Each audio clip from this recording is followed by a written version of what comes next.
WKLT, the rock station, with Omelette and Friends on this beautiful morning in northern Michigan. And what makes it more beautiful is having Dr. Brian May in the studio. Hey, Omelette. Good morning, sir. Good morning to you. Such a pleasure having you here. My goodness, we're all excited. All the listeners, everybody here. That's great. Hey, y'all. Very happy to be here. Very happy. Oh, this is incredible. It's so much to talk to you about. We've made sure we have plenty of time to really get into all the different things. First, what brings you to town is the 3D Con. That's right. And what is your involvement? And talk about that a bit, if you will. Well, I go back a long way with 3D. You know, 3D is stereoscopic. In other words, it's the same as Avatar. You know, everybody, you don't have to explain what 3D is now because everyone knows 3D movies. But it goes back a very long way to the 1850s when really 3D was invented the same time as photography was. So, you know, people like us, we take stereo photographs like John here, you know, but we also kind of treasure the past. And what I've been doing recently is writing a book about some little devils from the 1860s in France, which really nobody knows about these days. So this is going to be a first. There's 185 of them or whatever, you know, and for the first time they're all in this book. And it's 3D. It's proper 3D. I mean, this is better than Avatar because you see, I talk too much already. No. We already agreed that we were going to keep our mouths shut and let you talk. Is it possible that there's going to be 3D without the aid of those glasses? It is possible, yeah. I mean, there are some in Japan. I know there are some TVs where you don't have to wear the glasses, and supposedly you don't have to sit in the right spot. I think it's still in its infancy. I think it's still in development. But what do you say, John? You probably know more about it. John, what is the purpose of the convention? And I know this is an annual event, yes? It is an annual event. We pick different locations each year. Try to give our memberships a chance, whether it's in the upper northeast, the west. We were in California last year. Now we're in beautiful Traverse City. We're 3D enthusiasts. We celebrate everything 3D. Started out as a collector group that became a shooting group. We have stereo theater, workshops, every way to improve stereo photography and enjoy what's already been done in the past. What we're more familiar with is the 3D movies. Do you have a favorite 3D movie? Would it be something like an Avatar or something shot real life photos? I love Avatar. I think my favorite is How to Train Your Dragon. There's just some magic about it. I don't know what it is, but there is magic there. See, to us it is magic. We all get bitten. It's like we're sort of addicts in a way almost, you know, because once you see 3D and you have this experience of seeing two pictures which look very ordinary and sort of static and dull, you put them in the viewer and suddenly you have this landscape you could walk into. It feels completely, or you have a person you could almost touch and talk to. So once you see that and you feel that thrill, it seems to stay with people forever. I've heard of these 3D copiers. Have you heard of a 3D copier? Does that fascinate you? I mean, and do you know anything about that? It's something different. Actually, my daughter's into that, strange enough. Yeah, you're talking about being able to scan something in 3D and then recreate it like a model. That's amazing. That's something different. It makes something tangible that you can have in your hands. You can use, yeah. Now, John, real quick, I know that people are visiting. They're going around northern Michigan and taking photographs in 3D? Absolutely. Two companies have come out with digital 3D cameras, Fujifilm and Panasonic. I don't know that either one's still in production. I hope they are. But yeah, you can digitally take 3D. We have one right here. Do you have a 3D camera? Yes, this is John's 3D camera. This doesn't play well for radio, but you can see yourself in 3D right there. Wow, that's awesome. Oh my goodness. And you went to Mackinac Island? Nobody wants to see me in 3D. We are going to Mackinac Island on Monday. Going to Mackinac Island Monday. What, did you go to the Sleeping Bear Sand Dunes yet? Sleeping Bear Sand Dunes on Wednesday. Voted the most beautiful place on earth by Good Morning America. Right. Amazing. Yeah, amazing. You gotta do that. And talk about the book, Brian. You're involved with the book, and this book? It looks like you're putting it together right now. You see, you can see that here, right here. Yeah, he's doing the binding right now in studio. Yeah, this is hot off the press. This is the only one that exists at this moment. But you can see it's got an enlargement of each picture, but it's got the cards reproduced exactly as they were. Wow! So you can experience them in 3D as people did in the 1860s. So you don't have. It's not easy to find viewers for these things. So I had to invent one. No kidding. And that comes with the book? It comes with, yeah. Nice. This is my free gift to everyone because it's My Awesome. goodness, you're folding some plastic contraption that That has two eyes like we do. Sure. And actually it's designed to go on the book, but it works for cars as well. So you put that on here, and I'm going to show you what you see. Are you still hearing me here? Right, the Diableries Stereoscopic Adventures in Hell, and that'll be released very shortly. Is that the plan? Yeah, it's released. Well, we'll be presenting it at the convention for those who come, but it'll be released properly in October in time for Halloween, because it's that kind of thing. Sure. Will you be signing copies this weekend? Will they be available to the people for purchase? Yeah, we'll be signing book plates so that when the book comes, they can stick in. That's the way we're doing it. We were hoping to have the books in time, but they just didn't quite make it. BrianMay.com. You'll probably hear the announcements regarding specifically when and where you can get this. Cool. You got to check this out, man. I know this isn't good radio for the people, but right. But you should have been here. They should have been here to see this. That is cool wild. From Rick. My goodness. Hey. That is intense. Right. Now, Brian, how did you get interested? I know that you co-authored this book, and the two other authors are in town this weekend at the convention, but how did you get interested in these specific these particular cards? Right. Mm-hmm. It's a long story, really, but I used to go to this place called Portobello Road in the mornings, Saturday morning in London. It's an open-air market, and you have to be there real early, like 5 in the morning, to get the bargains, And they would have stereo cards, and I was really bitten by this bug. I would just buy anything that was stereo. I don't know if you have the same experience, John, but you get this kind of passion. You have to have stereo. And then one day there was these little yellow cards with borders, and you could see little devils and skeletons, and when you held them up to the light, they would become coloured and the eyes would glow red at you. So I was just fascinated. I said, where are these? Where do they come from? And nobody could tell me. So that began a quest. Wow. And there hasn't really been a book on the subject. So we decided we would write one. So like 30 years later, we managed to write the book. Hey, John, explain how on Sunday that people from northern Michigan can come to, I know it's $5 to visit the trade fair, but what's available on Sunday to the general public at the Grand Traverse Resort? Everything's pretty much still available. We're going to have workshops. The best workshops will be repeated. Mm-hmm. Our stereo theater, you can come in, throw on a pair of 3D glasses, and we're going to show the best of the best. Anything that was requested to be repeated. The award-winning shows from that week. We'll have art gallery, pretty much anything 3D.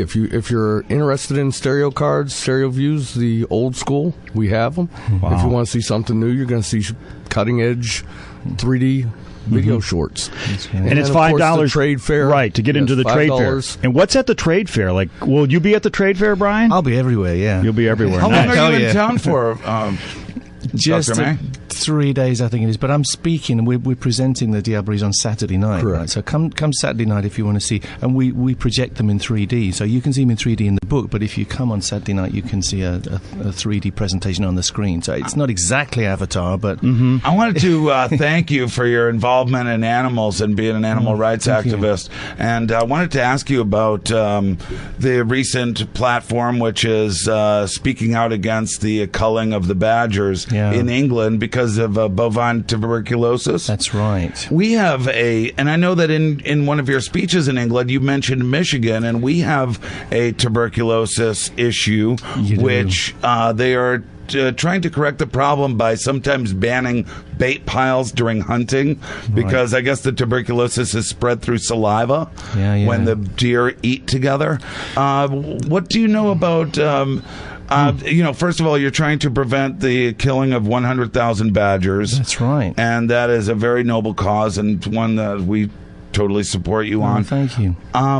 Is that different or similar than the problem we have here? Because you believe in vaccination. That's right. And that sounds, that was marvelous when I read that. Yeah, there are definite parallels. I would like to know more. It's white-tailed deer you have here. Mm-hmm. Correct. And that's been quoted a lot in England as an example of some place where people have culled a wild species and got a result in terms of bovine TB. We would dispute that. The same example is given about Ireland. Ireland, where they've culled 90,000 badgers already, and really there's really no perceptible improvement in bovine TB. But people can cook the figures, you know. You can take statistics and make them say almost anything, you know.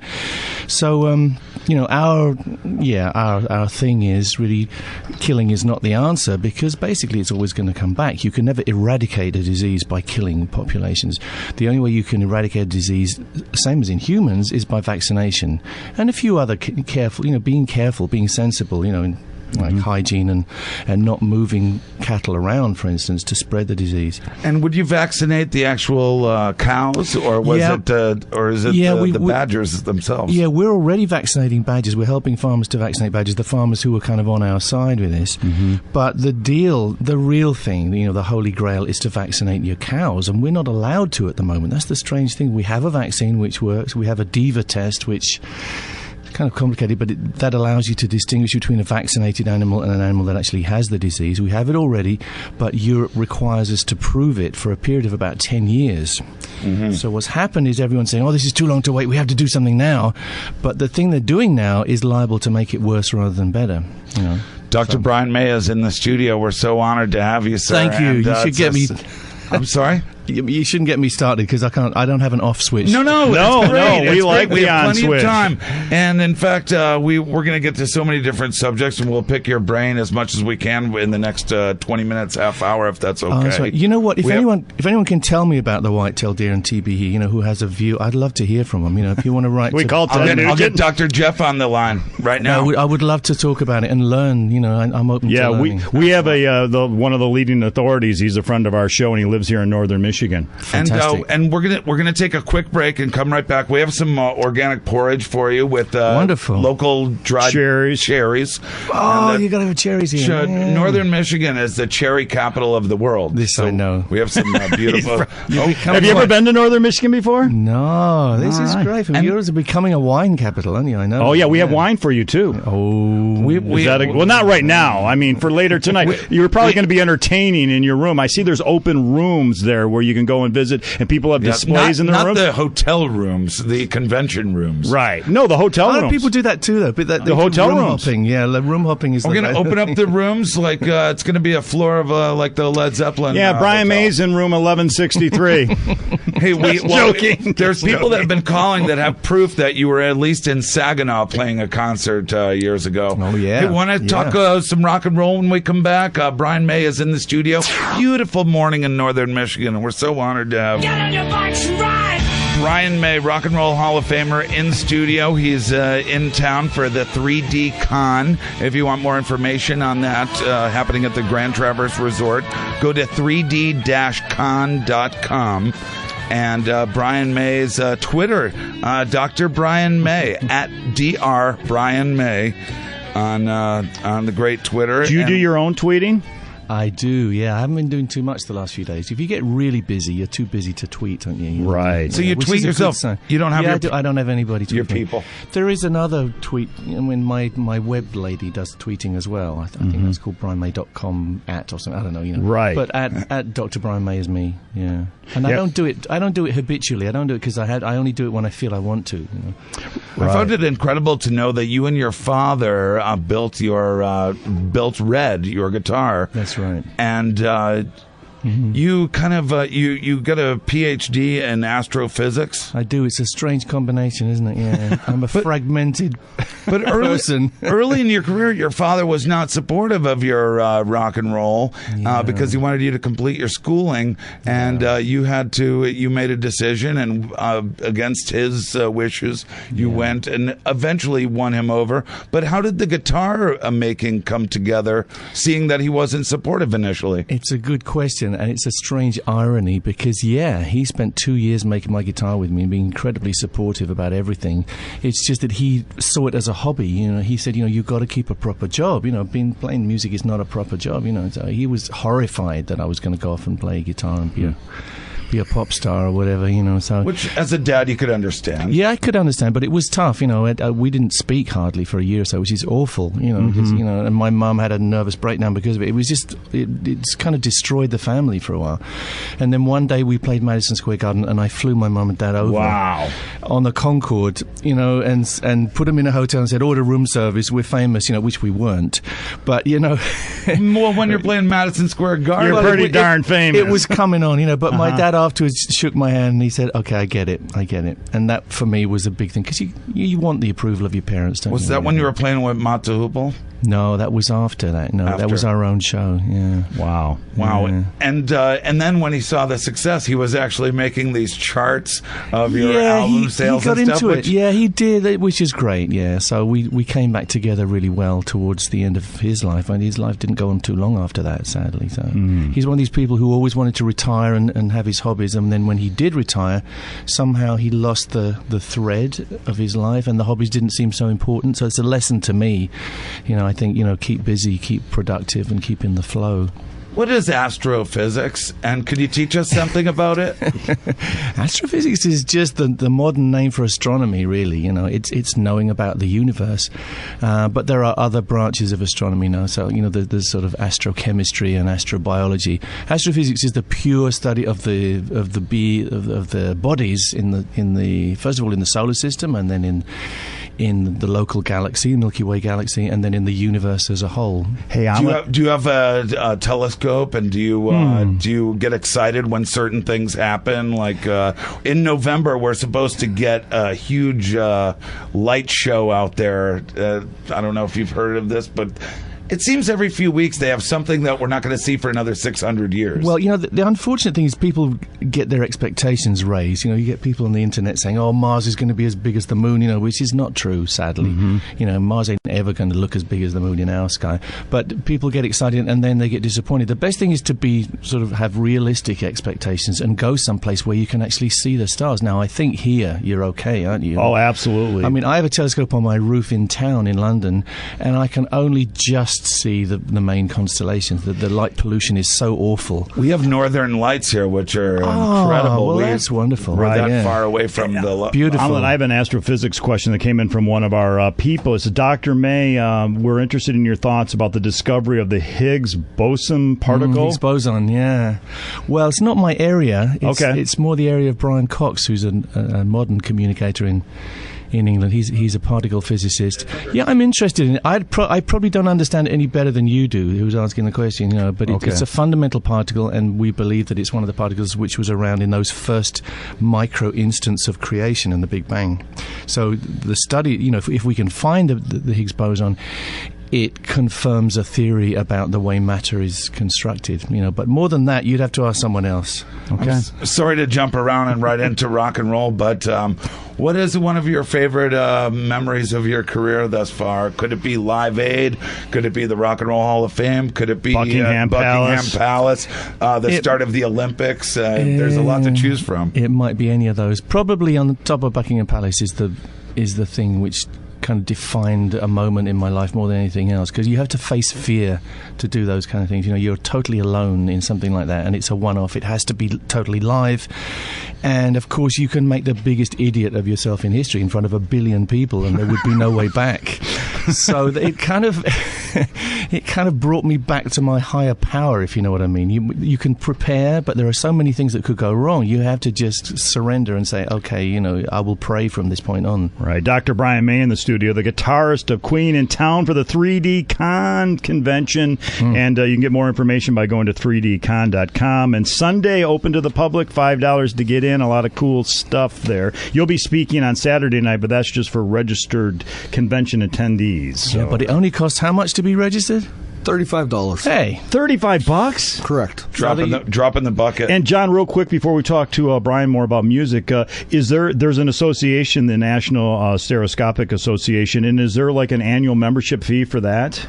Yes, there is, and I'm trying to remember off the top of my head. It's $22, $25, I believe. Wow, real reasonable. You have 6 issues of Stereo World and I think Dr. May has contributed to Stereo World in the past, so it's a good read if you're interested in stereo photography. And is the London Stereoscopic Company that's we see on your website, londonstereo.com, is that something that you're obviously really involved with? Yeah, it's my company. It's kind of cheeky of me because in the 1850s in England there was a company called the London Stereoscopic Company, and their motto was a stereoscope in every home. So, but it became defunct about 1920, I think. So I was hoping to buy the company, but it wasn't available to buy. So I kind of recreated it. So I am now the London Stereoscopic Company, me and a couple of my pals. Nice. And we issue, the book is an issue from the London Stereoscopic Company, and we issue cards. We make the viewers. So we're sort of working on evangelizing 3D in Britain, the same as John is evangelizing in this country.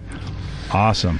Hey, Brian May, we are so honored to have you. Thank you so much. I have a couple of questions. You always have a way of staying current. There is, your involvement. You gave Lady Gaga a call not too long ago, and she was out of her mind, happy with you in giving her a call, and she was freaking out and whatnot at the time. We worked together. That was great. She's at the top of the world at the time in pop culture, and sort of...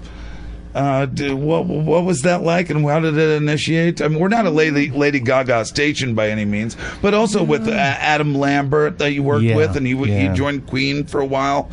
Actually, erase the Lady Gaga question. What about? Is there any future plans musically?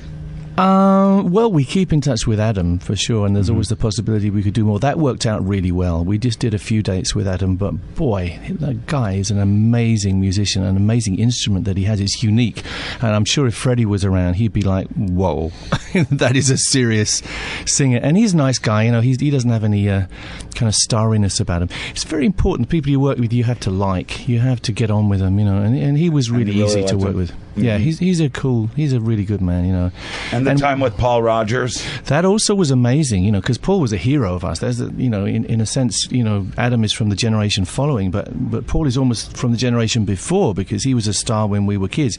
He was a star very young, but he was in Free and Bad Company and everything. So to work with that guy was incredible, and also he's a very spiritual man too. So we got a lot out of that and great interaction. A lot of the British wave, the British invasion was sort of influenced by old American blues rock. You're so right. You guys sort of transformed it into the British wave. Yeah. And then and I feel like you're a part of that because you're influenced by those guys. Those are your peers. Totally. Yeah, we were talking about just yesterday. Actually, we were saying it's like waves go back and forth across the Atlantic because we were completely influenced by like Buddy Holly, Elvis Presley, Little Richard, whatever, and the blues guys. And to us, they were the magic. There was a magic there that we couldn't find in Britain. So that a generation of us grew up sort of wedded to that, disciples of that. And that's where the Beatles came from. That's where Zeppelin came from. That's where we came from. Stones, and this wave kind of went the Stones. We went back across into the States, and it's almost like the same happened in reverse, because I think the kids in the States saw some magic in us that they couldn't find, so they kind of got galvanized, and you get this whole 80s scene of the rock, Journey and Foreigner and whatever followed, so there's this, it's a kind of a beautiful wave which goes backwards and forwards, and there is magic in there. Are you still playing your guitar on a regular basis?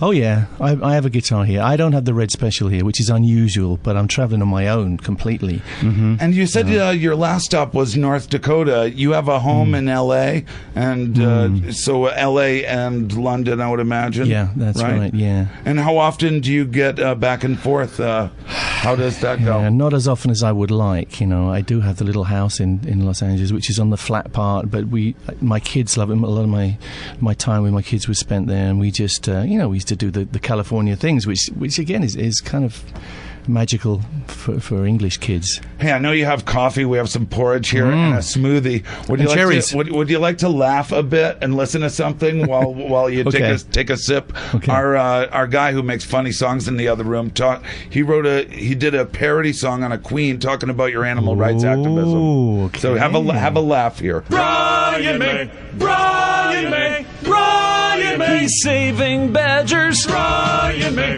Brian May.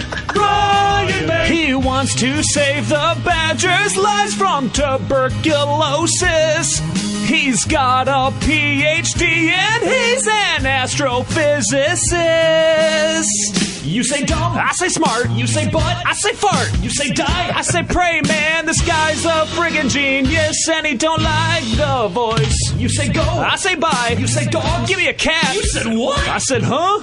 I don't believe in getting tan or hanging from a ceiling fan. He's the king of showbiz. Brian May. Brian May. Brian May. He's saving Badgers. Brian May. All right. Brian May. He wants to save the Badgers' All right, stop lives it. from tuberculosis. Stop. All right, thank you. I love it. I love it. I want a copy of that. He gets paid for this. Hey, Brian May is in the studio. We're gonna take a quick break and be right back, and then we'll let you get back to your Oh, okay, well, I'm highly honored. Thank you, guys. Thank you so much. We'll be right back on KLT with Brian May. All right, KLT, the rock station. It's 9:57, and we're in the studio with Dr. Brian May, and this is just like a dream come true. You know, Brian, I just want to quickly say that as a kid, you know, I was drawn to the radio, and you know, I was like, that was my companion. You know, at late at night, I listened with my pillow, and I'm listening, learning about rock and roll. And I love the medium of radio, you know, and there's a relationship that you develop with the people, and you created the music that was a pillar of this format, and it's just such a great full circle. It makes me so happy to be able to meet you and talk with you. So thank you. Well, I appreciate it. I mean, it's you know, we grew up together in that way, you know, because that's when we were touring as Queen. You know, that's the way radio was. We would come in every time we visited a new town. We go to the local radio station and we'd do what we're doing here. We sort of interact spontaneously, and that is rare now. It doesn't happen, you know, it seldom happens that way. Sometimes if we feel, we'll put on a Johnny Cash song or something like, you know, it's beyond the format, or just, you know, whatever we feel like talking about, or if we go long or if we go short. You know, Terry just came in, our program director. She's like, go as long as you want, you know, so it's a freedom which we appreciate. Fantastic. And thank God you bless you so much. Brian May is part of the 3D Con, something he's very fascinated and interested in. I mean, there's not too much that you're not interested in, which is great, and I'm the same way.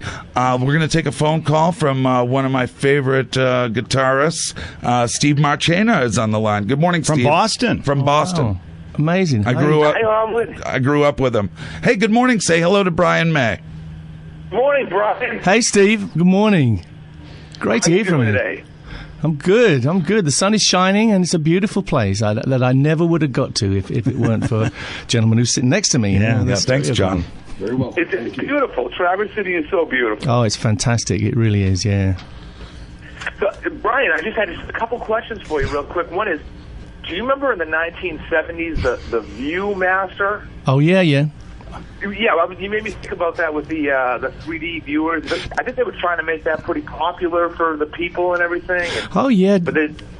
Yeah, I mean, Viewmaster is very good 3D, and I think they kind of carried the torch for 3D for a very long time. I had one when I was a kid. I loved those. Yeah, Did you have one, old man? Of course. Yeah. You call him old man? It's like a old man. Oh, I thought you called him short old for man. omelet. They probably were wondering, like, what's this omelet guy I'm coming in to see? I'm starting to get gray, so old man fits too. Hey, Steve. Hey, Omelette. Do you have any other questions or comments for Brian? One more, Brian. I just got to tell you, right, that you have such an incredible guitar tone. I know that you've heard that a million times. And it's thank you. It's just really incredible. But my question for you is, so the tube amplifiers that they're making today, I don't know what your opinion is. It seems like the classic gear maybe was a little more simple and it was a better sound, and I know that you have stuff with Vox and everything, but I'm just curious from your perspective, you know, why is it that the stuff that they make now is so different than the classic gear? Oh, that's a big question. I don't know. I mean, the stuff we make or the stuff other people make? The tube. Yeah, you can't. Well, the funny thing is, it's technology. Which it's like analog.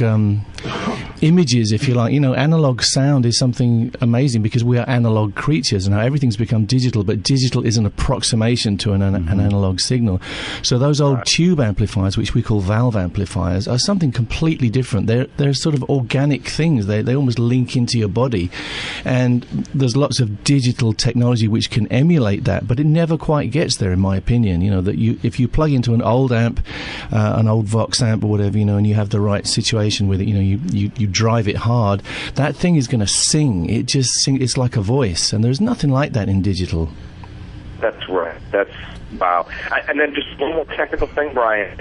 Sometimes they'll try to get less digital stuff, but they'll do more gain stages in the amplifiers, and it just doesn't. To me, it doesn't sound as classic as the simple amplifiers that they were making in the 60s and 70s. Yeah, it's an approximation, like I say. For me, the simpler the better. I like to have very little between me and the amp. Just a wire and a booster if you need it. You got it on Guitar Talk here with Dr. Brian May here on WKLT. And is Steve, and maybe Brian is that old... the old amps, are they still very much available? Have people been preserving them? The old tubes and the old amps, like an old... Yeah, there's people that keep that technology going. Yeah, you can get right, more ones. I think in the 1980s, we're trying to change the sound, and they ruined... I'm just naming one particular amplifier, these Marshall Flexies. Like, I'm looking at those, and it looks like in the 80s, a lot of people modified them and kind of ruined them. So there's not as many as should be. This will happen. Hey, Steve, thank you so much for the call, buddy. Great to hear from you. Thanks, Along Steve. the lines of guitar, when you were growing up, Brian, who was really influencing you? Jimi Hendrix, it comes to mind very quickly. Right. Jimi Hendrix is a god to all of us. I will still... None of us will ever know quite how he did that. And I was fortunate enough to see him live quite a few times. And it was just... I'm using the word magic a lot here, but it was just beyond awesome. He created like an orchestra out of just an ordinary guitar and an ordinary amp. I've never seen anything like it before or since. On your way out, we'll play some Hendrix. Name two songs that you love. Axis Boulder's Love and Little Wing. Oh, yeah. Now, neither of those are the big blockbuster things, but the delicacy in his playing, the beauty, it's just... Did you hear what Stevie Ray Vaughan did with Little Wing? He played it as well. Oh, yeah. I love Stevie's playing. He's amazing. And another question that you may have been asked a lot.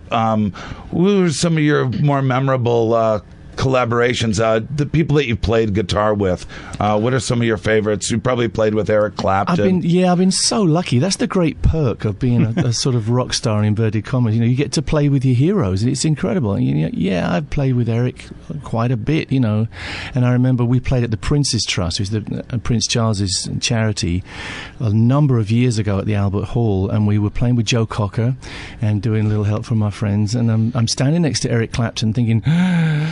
Yeah. What the hell do I do here? And he turns now you know how I feel. Well, no, he turns to me and he says, "Do you want to do the?" And I went, "Yeah, Eric, I'd love to do that." But you see, that's very generous of him because he's the archetypal lead guitarist, and he says, "No, Brian, you take that beat, and I'll just do the rhythm." So that was an amazing moment for me. It's on tape someplace, but and playing with Cocker as well. The guy's just so inspiring. The same as Paul Rodgers is. But it's so many things. Like I played with My Chemical Romance when they came to Britain, and that's awesome to me as well. Those guys are just full of the right spirit, and too many things. Is there something musically you'd still like to accomplish? You probably, as a creative person, you probably still, think that there's more to do every day. Yeah, I'm reaching for things, I suppose. I'm working with a wonderful lady singer in Britain called Kerry Ellis, and we're about to go out on tour. And we did a big tour with a lot of, big band and an orchestra in the Albert Hall and everything. But we discovered that we like small as well. We like intimate. So we're just doing me and her, just a voice and a guitar and occasional keyboards. So that's something very different from me. Was she the voice on that when you did the Born Free? That's right. That's her, yes. She's amazing. Mm-hmm. So we played that earlier. Oh, you did? Cool. Yeah, so we have a new single out, for that, and we're working on an album. But to me, I'm reaching for purity and the place that no one's ever been before. So, so often today, music gets somewhat of a bad rap, but actually there's a lot of great music being made today. Oh, yeah, for sure. A couple more questions on moving around in topics. I have ADD, so you got to bear with me. That's why you're so good at this, Speaking right? of the universe, do you believe that there's life out there, intelligent life out in big question is there intelligent life on Earth, right? But apart from that, I have an unusual viewpoint, because looking at the maths, looking at the statistics, it's very easy to make it look as if it's impossible that there wouldn't be life out there. There's this thing called the Drake equation, but I don't buy it, because I don't think we know enough about the components of that equation. And the big component we don't know about is the step from like an organic molecule to something which can reproduce. Nobody knows that territory. It's uncharted. So we don't know if that happened once only on Earth or not. And so I have a kind of unpopular view. I think we may be the only planet on which there is life. It's so fascinating when I'm sure this is why you're drawn to it. It's just so vast and so you don't know how far it goes, and infinite. You don't understand. No. And then to think us, our little old speck in this universe, and then there's many universes beyond, and then to think that we're people that have, where the body is unbelievable biology and the creation and intelligence and languages and creating things then that little speck. It's a paradox. Yeah, we are so small and yet so big. So incredibly complex. And to me, we've missed something, and that something is that we've failed to understand that all the creatures on this planet are at the peak of their evolution, not just us.